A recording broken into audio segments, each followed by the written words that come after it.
Regular watchers of my channel will know that from time to time people bring me all sorts of strange things, from hair straighteners to bebop drones, to try and repair. Today's challenge then is Huali. I think that's how it's pronounced. Personally, I'm more of a Johnny Five man, but there we go. A couple of different issues with this guy. I've checked the batteries in both the remote and the robot itself, and they're okay. Turning the remote on. The robot has two modes, a try me and a play, so we'll go for play.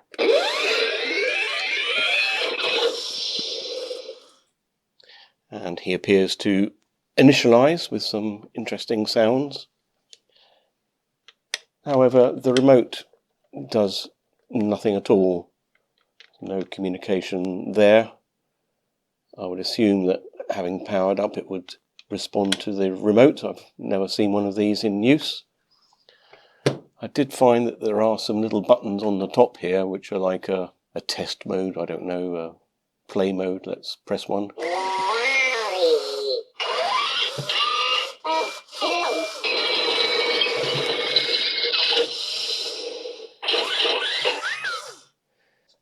It's evident from that there's only one of the tracks which is actually engaged and working. This track here, there's no connection. I guess inside the body there will be a geared motor of some description. Most likely a gear or something has stripped and come loose. We need to get inside the guy and check that out. I think I'll come back to the remote having fixed the little guy himself. On the underside of the unit then, I found 4 likely screws to be removed. These are just normal crosshead screws. I could get 3 of them out, but the 4th one in here simply wouldn't come out. Now, I did look down there and it appeared to be a cross point. However, I have noticed that on the back there are some security type screws with a strange triangular thing in there. Maybe it was one of those, but I don't think so. We should now be in a position to try and gingerly get the thing apart. Not wanting to come easily, perhaps there are some screws that I have missed. The front certainly seems to be loose, but the back not. Perhaps we need to take this off. As I say, this is secured by these little triangular shaped anti-tamper screws. Let me see if I can find something that will move those.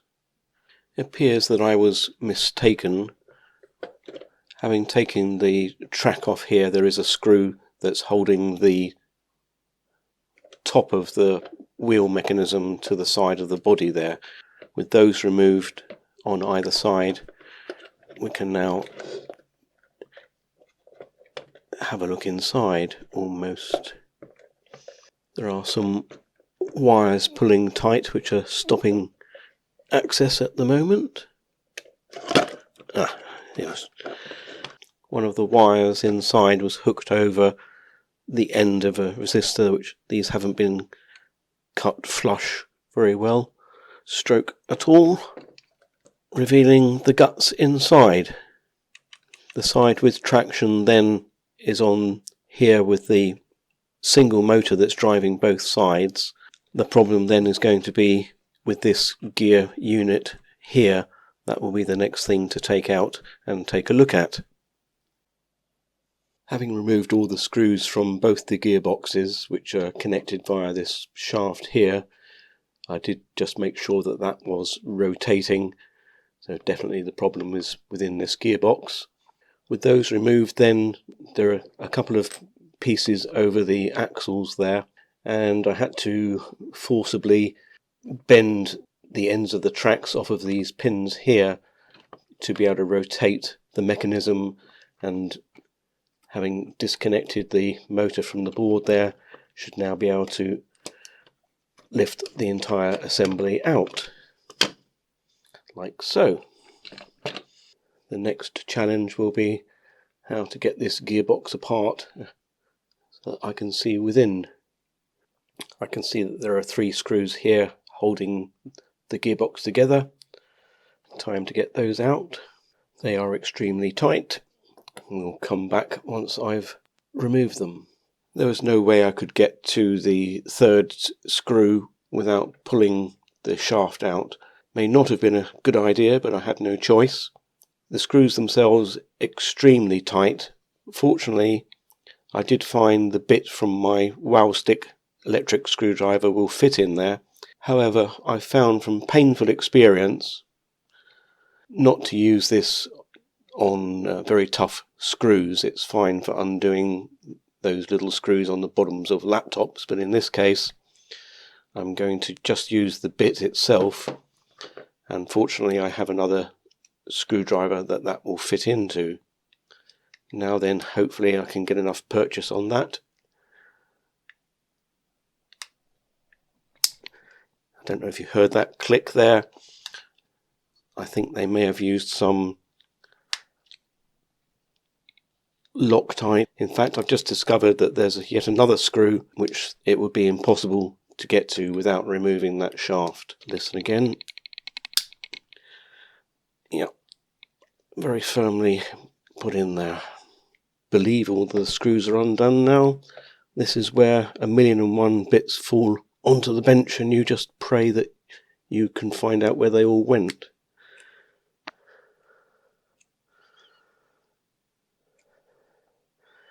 There. That's not so bad. This then is the gear that is on the drive shaft, and I think I can see here, not sure if it's going to come out on camera, let's get a bit closer in. This gear here is cracked. Fortunately it seems none of the teeth are damaged, and yes, you can clearly see that the gear is cracked all the way through there. This being nylon and lubricated with some silicone type gunk, that is going to be virtually impossible to glue. Thinking caps on then. This is the idea that I've come up with then. After a degree of searching around the workshop, I actually managed to find an old FM radio antenna using this aluminium tube, which was almost the right size. After a little fettling with a file or two, I've managed to get it to fit, press fit, and lightly tapped it into place. Hopefully that will do the job for us. Let's reassemble and see how we go.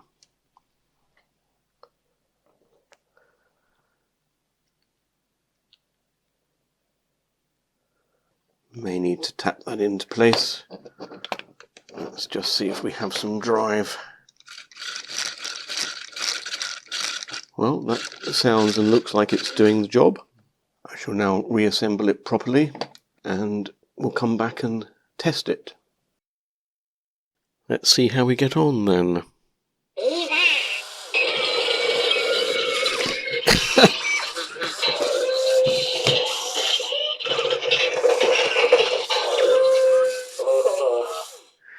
Let's try that again, shall we? Went straight off the edge of the desk.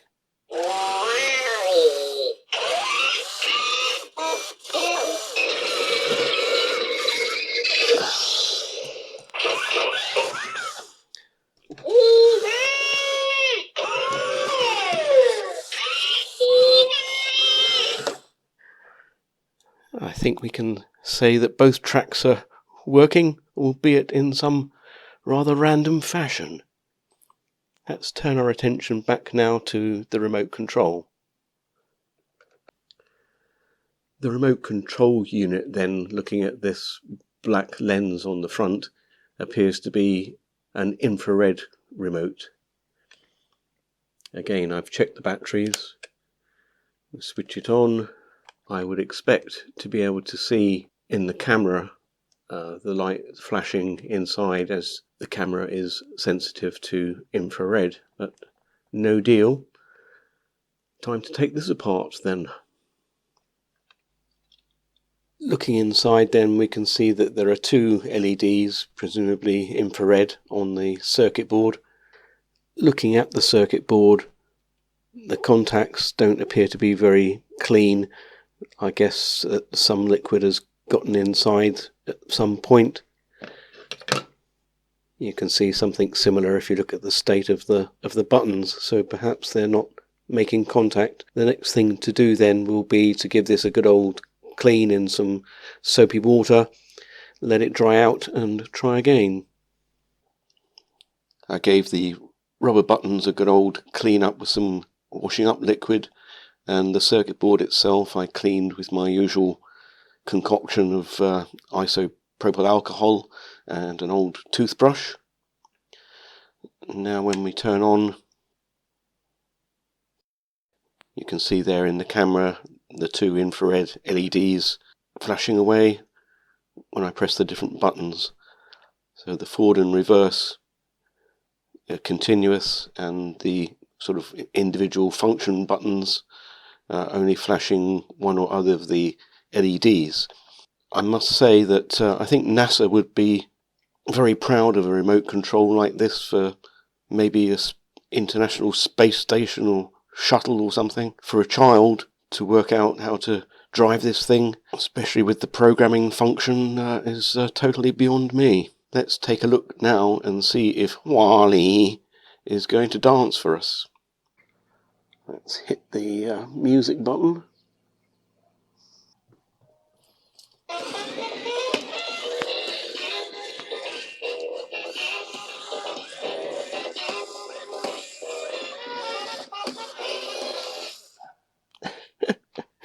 Crazy stuff.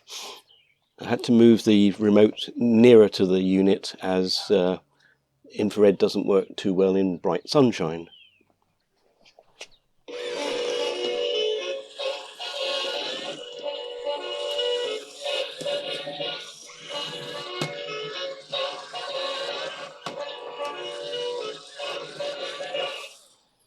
Well, certainly some crazy moves there from Wally.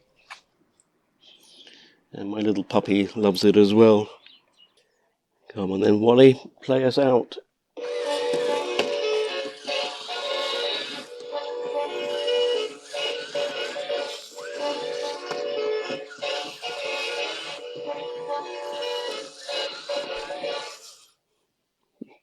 Bonkers. Thanks for watching.